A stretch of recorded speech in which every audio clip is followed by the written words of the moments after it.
balay ma? Sa imo nga maning tita lang. Nakuhaan ni Ate Axel, no? Dako jud me, pero magsabot tadaan ha. Unsa man ma? Pag makasulod na ganita sa balay ni ate, di ko gusto ha nga maghilabot-hilabot mo sa mga gamit kay partido yan ang mga mahala. Nakasabot mo dini ug mi. Kasabot ko ma, ambot lang si Mimi. Tan-awon lang. Abay! Bantay lang jud kami ha, ay jud pagpabuyag. Tara na.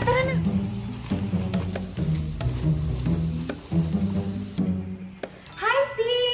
Hi, tita. Uy, manghod, dini, halidayon mo. Uy, maayo kayo nakalago, dali. Yes, kabutan, uy. Uy, manghod, niya, kumusta naman ka? Okay ra ti uy nila agani ko diri no kay mangayon ta kog advice ba. Mi awong balay ni tita dagan kay dulaan. Daghana uy. Ang sa may plano mi. Abay! Tuyo ko na tong balay sa imong tita. Gwapo na mi. Sa man nga klase nga advice imong kailangan? Kabalo na biya katino nga ikaw mo'y hawd ani negosyo. Tara na dini mas pay nagtapi pa imong mama. Tara mi.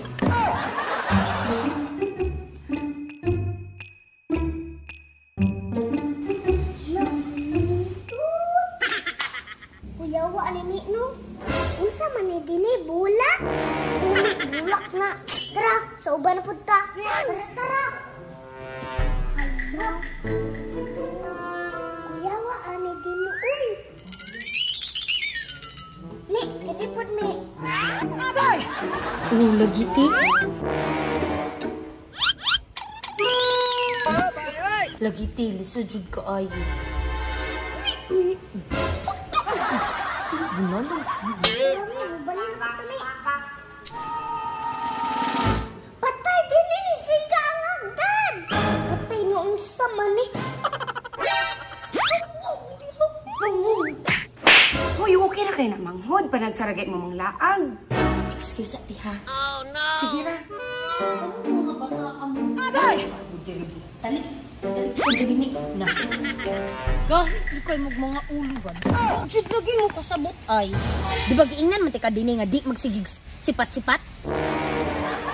Ikaw pud mi, nagsika gulit-gulit atong mga gamit ito nga parte ba itong mga mahala? Sige ni man. Pasangin na pud tani mo me. Di ba giingnan naman ang sino lagi maghilabot-hilabot ang mga gamit da at parte ng mahala? Wa jud tayo kabayad. Si Mimi bagurse. Kasangin lang nimo si Mimi nga ikaw ra magani sige ingon. Tarami. Ito bagurse. Ayaw, di ba?